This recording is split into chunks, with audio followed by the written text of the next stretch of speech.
जाके यहाँ पे पैसे से थोड़े से मीठे चावल लाई, ताकि मैं जो यहाँ पे प्रोटेस्ट कर रहे हैं दिन रात 24 घंटे इस गर्मी में, इस वेदर में यहाँ पे रह रहे हैं, उनको एटलीस्ट बेसिक चीज़ जैसे खाना और पानी मिल जाए। कौन देगा मुझे फंडिंग? हूँ कौन मैं तो एक कॉकरोच हूँ बस। कोई नहीं दे रहा मुझे फंडिंग, ये मेरे पर्सनल पैसे, और मैं चाहती हूँ कि देश बढ़े, युवा आगे बढ़े, और मैं उनको सपोर्ट करती हूँ। मैं तो ये कहूँगी कि ये वायरस जो है ना, ये वायरस बहुत अच्छा वायरस है, इसको फैलने दीजिए। वायरस चाहता क्या है?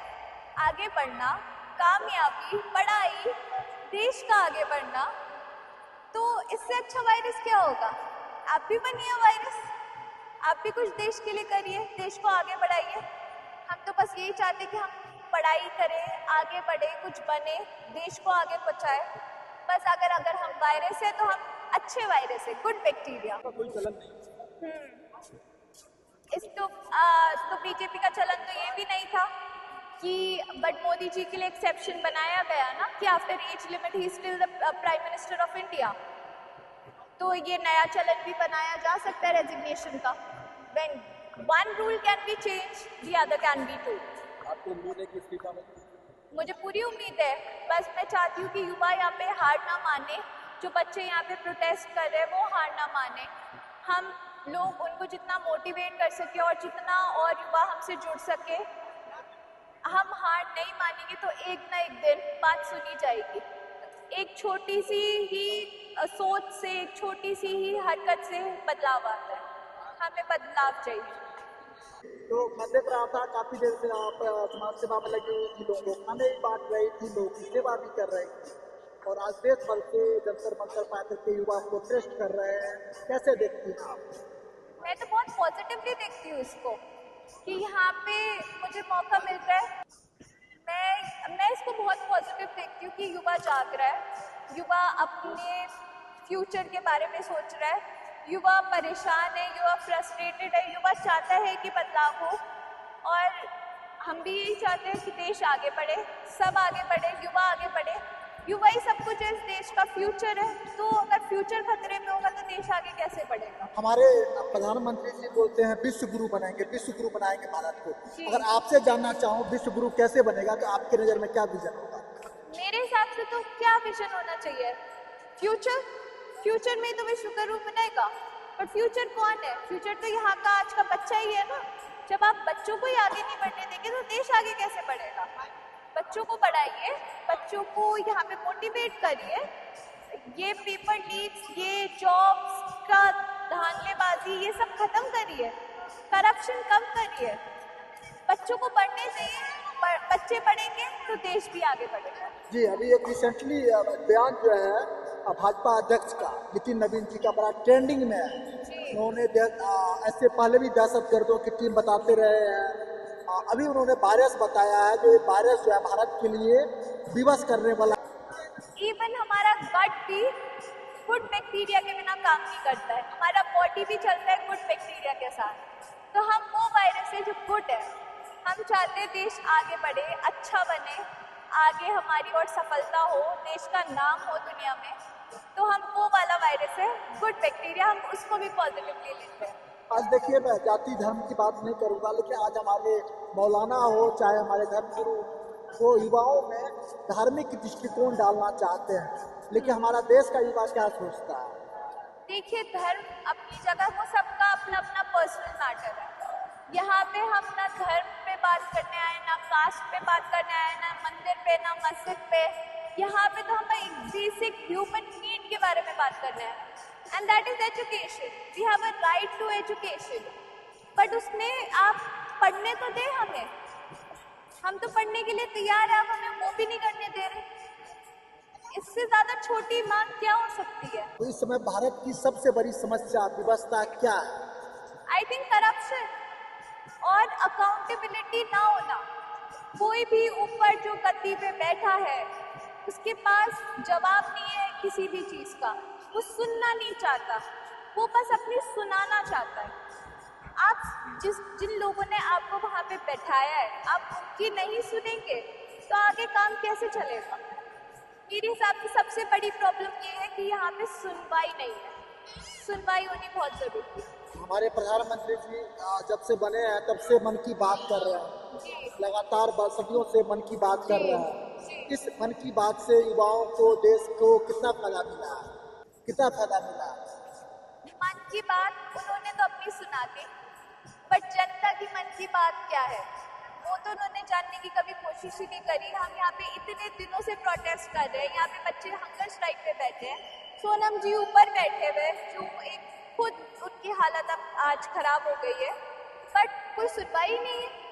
आप अपनी मन की बात कर ली, हमने आपकी मन की बात सुन ली, अब हमारी बारी है, हमारी मन की बात सुनिए और आप हम अपने मन तक लेकर जाइए। आज जैसे कि कांग्रेस पार्टी यहाँ आई है तो कुछ लोग कहते हैं ये कल को पॉलिटिकल भी एजेंडा हो सकता है, उनको डर है, जबकि अभी ये बता रहे हैं कि एक यूथ मूवमेंट है। जी बिल्कुल, ये एक यूथ मूवमेंट है क्योंकि यहाँ पे अभी कोई पार्टी की बात नहीं हो रही है, अभी तो एक नॉर्मल बात चल रही है। बट अगर पार्टी बनती भी है और अगर अभिजीत जी या बाकी जो लोग हैं जो पार्टी बनाना भी चाहते हैं तो क्या गलत है? बीजेपी क्यों डर रही है? क्यों उनको लगता है कि उन्होंने सारे ऑपोजिशन खत्म कर दिए तो बाकी कोई नई ऑपोजिशन ना आए? क्यों नहीं आए? क्यों अगर उन्हें डर नहीं है तो बनने दीजिए ना पार्टी, जो बना रहे बनाने दीजिए, जो भी बनाना चाहे, यहाँ पे तो सबको राइट है ना पार्टी बनाने का, तो बनाने दीजिए। यही तो डेमोक्रेसी है, यही तो यही तो डेमोक्रेसी है। डेमोक्रेसी है। एग्जैक्टली, तो पार्टी बना रहे हैं, अगर पार्टी बनती है तो बिल्कुल चलिए बने। ईमानदारी से बोलिए, हमारे 12 साल प्रधानमंत्री को होने वाला है बीजेपी के जी। शासन, एक काम ऐसा जो आपको सूट किया हो, अच्छा लगा हो? Honestly, I was very happy. Demonetization हुआ, schemes निकली, bridges का हुआ, बट आपने अब देखिए हालत क्या है। Why should I be happy? मुझे तो कोई ऐसी चीज़ नहीं लगी जिससे मुझे लगता है कि मुझे पर्सनली कोई फायदा हो। हम टैक्स दे रहे हैं, हर चीज़ पे टैक्स दे रहे हैं, वैट दे रहे हैं, जीएसटी हो रहा है, ये हो रहा है, वो हो रहा है, बट फायदा कहाँ है? कहाँ है वो स्पेस टेक्नोलॉजी वाली सड़कें? कहाँ है वो 2 करोड़ वाली जॉब, 2 करोड़ पर ईयर वाली जॉब, 15 लाख रुपए खाते में आएंगे, ब्लैक मनी वापस आएगा? कुछ भी तो नहीं हुआ, तो मुझे तो पर्सनली कोई फायदा नहीं। मुझे लगता है जैसे आप बता रहे हैं, शुरू शुरू में युवाओं ने और साथ में देश ने भी काफी विश्वास किया था। बिल्कुल किया था, काफी विश्वास किया मैंने था। भी वोट दिया था, मुझे भी उम्मीदें थी, बट हमारी उम्मीदें जब पूरी नहीं हुई है तो हम यहाँ पे विरोध कर रहे हैं कि हमारी बात सुने, हमारी प्रॉब्लम्स जाने। जब तक आप हमारी प्रॉब्लम्स नहीं जानेंगे आप सॉल्व कैसे करेंगे? बट ये सुनना ही नहीं चाहते। आप पढ़ी लिखी महिला है, लड़की है, आप ये बताइए, वो विश्व गुरु का 2047 में सपना दिखा रहा है, जी वो दिखा रहा है, क्या उस दिशा में हमारा देश बढ़ रहा है? मुझे तो लग रहा है देश पीछे आ रहा है। आप कोई भी रैंकिंग उठा के देख लीजिए, हैप्पीनेस रैंकिंग, पासपोर्ट रैंकिंग, आप फॉरेन जाइए, इंडियंस को कैसे ट्रीट करा जाता है, कितनी वीडियोस वायरल हो रही है, क्या इज्जत रह गई है हमारी? मेरे हिसाब से ऊपर नहीं, हम नीचे जा रहे हैं, वापस बैकवर्ड। मोदी जी को तो अवार्ड भी वो मिलते हैं जो 4 दिन पहले बनाए जाते हैं, बट उस अवार्ड का क्या जब आपकी जनता ही खुश नहीं है? बोल रहे हैं आधी से अधिक दुनिया से उन्होंने विश्व का, उन देशों का सर्वोच्च सम्मान ले लिया, सर्वोच्च सम्मान ले लिया। ये बताइए फायदा क्या हुआ आम जनता को? आपने तो ट्रेड डील्स कर ली, बट फायदा तो आप दे रहे हैं, लेकर रहे हैं। हमें क्या फायदा हो रहा है आम जनता का? आप जाते हैं, आप बात करते हैं कि ये करेंगे, वो करेंगे, बस बातें ही बातें हो रही है। 12 साल से तो हम बस यही देख रहे हैं कि बस बातें हो रही है। पीआर, मैं तो कहूँगी इनकी पीआर टीम बहुत अच्छी है, अच्छा काम कर रही है, पीआर अच्छे से प्रोपेगेंडा फैलाती है, बट मुझे नहीं लगता कि कोई फायदा हो रहा है। आज देश विकसित बनाने में, देश को पीछे ले जाने में मीडिया को आप किस प्रकार से देखती है? मीडिया को मैं बहुत ज़्यादा रिस्पॉन्सिबल देखती हूँ कि मीडिया क्या था, 4th पिलर ऑफ डेमोक्रेसी, वो उसको होना चाहिए निष्पक्ष, वो हर चीज़ पता है। बट अगर मीडिया ही बिक जाएगी, मीडिया ही सवाल करना बंद कर देगी, मीडिया ही कुछ एक सिचुएशन का अपना ही एक पर्सपेक्टिव दिखाएगी, तो आम जनता को कैसे पता चलेगा? हम एक डेमोक्रेसी है, हम जीते ही है इसलिए कि media is the very important part of a community, कि मीडिया हमें properly proper information they, but media तो बिक गई है। मीडिया आज बहका रही है, लोगों को डाइवर्ट कर रही है। जी, बहका रही है, डाइवर्ट कर रही है, डिवाइड कर रही है, और जो ये हमें कह रहे हैं ना वायरस, मुझे लगता है कहीं ना कहीं मीडिया बनती जा रही है वायरस। आप एक महिला है, महिला सुरक्षा के ऊपर बात कर रहे हैं, विशेष करके दिल्ली जैसे सिटी में तो हम देख रहे हैं आए दिन रेप के केसेस हो रहे हैं, बलात्कार के केसेस हो रहे हैं, क्राइम हो रहा है। हम भले ही बात करने में गुरेज करते हैं लेकिन वारदात बारंबार हो रहा है। कैसे देखती हैं, कितना सेफ है? निर्भया का जब केस हुआ था तब सोचा था कि बदलाव आएगा लोगों की, मतलब जब आप रेपिस्ट को इतनी दर्दनाक सजा दो ताकि दूसरा इंसान वो क्राइम करने से पहले 100 बार सोचे, बट नहीं, इन्होंने क्या करा, उन्हीं रेपिस्ट को बेल देकर टिकट्स दे दिए। तो कहाँ से रेप रुकेगा? आपको लगता है दिल्ली सेफ है? बिल्कुल नहीं है। रात को आप अकेले चल सकते हैं? बिल्कुल नहीं। आप ट्रैवल कर सकते हैं? नहीं। एज अ लड़की मैं आपको बता रही हूँ कि अगर मैं 100 मीटर भी दिल्ली में चलूँगी अकेले तो 4 लोग छेड़ देते हैं। ये रोज का है और आई थिंक हम सब इतने यूज्ड हो चुके हैं कि हम हमेशा पैनिक मोड में ही रहते हैं कि कभी भी कहीं पे भी कुछ भी हो सकता है। जी, अभी एक रिसेंटली न्यूज आया है, हमारे मीडिया भाई बंधु भी इसको डिट्टो करेंगे। 40,000 वीडियोज पाया गया जयपुर से। उसको आप कैसे देखते हैं? अगर मान लीजिए वो आपके कास्ट का हो, आपके नेबरहुड हो या वो चीज़ें हो, कैसे देखती हैं आप उसको? किस कैटेगरी में रखेंगे आप? मैं तो उसे कहूँगी शर्मनाक कैटेगरी। इसके बारे में और क्या ही बोलूं। This is shameful. Everything what is happening is very shameful. But जब आप उसके लिए कुछ करेंगे नहीं तो ऐसे इंसिडेंट्स तो और बढ़ेंगे ना। आप बढ़ावा दे रहे हैं, जब आप उनको सजा नहीं दे रहे तो आप काइंड ऑफ मोटिवेट ही कर रहे हैं। डर ही खत्म हो गया। होना चाहिए, बिल्कुल होना चाहिए था। जो लोग देश में ऐसे हो हम नहीं कहते हैं कौन है, नहीं है, किस जाति के, किस पार्टी से, बट क्राइम के अगर कैटेगरी में आते हैं तो उनको पनिश। एग्जैक्टली। लॉ सबके लिए सेम होना चाहिए, अमीर के लिए, गरीब के लिए, कोई भी वर्ग का हो, कोई भी कास्ट का हो, कोई भी रिलीजन का हो। अगर आपने क्राइम करा है यू शुड बी पनिश्ड। एक लास्ट क्वेश्चन, आप खुल के बड़ा अच्छा बेबाकी से जवाब दे रही हैं।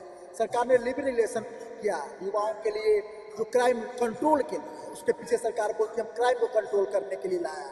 आप कैसे इसको देखती हैं? मुझे तो कुछ नहीं दिख रहा कि क्राइम कम होता हुआ। आप यहाँ पे देखेंगे, मैं आपको परसों का इंसिडेंट बता रही हूँ। एक बुजुर्ग को 3-4 लड़के मार रहे थे और सामने ही पुलिस खड़ी थी, कोई बचाने नहीं आया। जब बचाने वाले पुलिस ही वो नहीं है कि वो उसको सेव करे, तो क्या चेंजेस आ रहे? आप वादे आप कितने भी कर लो, आप प्रोपेगेंडा कितना भी बना लो, आप कितने भी PR कर लो, आप छुपा लो, बट जब तक कोई एक्शन नहीं होगा और हमें रिजल्ट नहीं दिखेगा तो हम सेटिस्फाइड नहीं हो सकते। हम बिल्कुल सेटिस्फाइड नहीं। एक अनुमान लगाया जा रहा है 2030 के बाद भारत में शादी का, ब्याह का जो प्रचलन खत्म होने जा रहा है।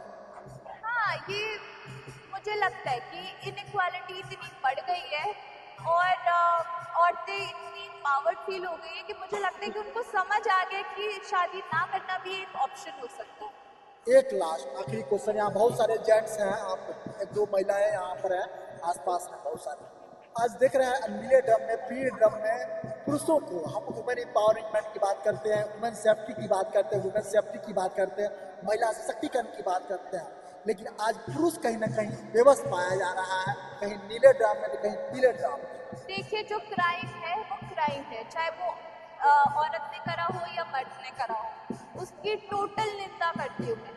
बट बात ये है कि लॉ सबके लिए होना चाहिए, बट मुझे ऐसा लगता है कि औरतें इतनी पिस्ती आई है कि अब शायद ये जनरेशन जो आई है ना, वो अब एक्सट्रीम में जा रही है। उनको समझ नहीं आ रहा कि वो रिएक्ट कैसे करें, तो वो एक्सट्रीम स्टेप्स ले रही है, which is not good. It is not good for the society, not, और ना ये एम्पावरमेंट दिखाता है, ये फ्रस्ट्रेशन दिखाता है। और चाहे आदमी हो या औरत हो, सजा सबके लिए बराबर होनी चाहिए। Crime is a crime.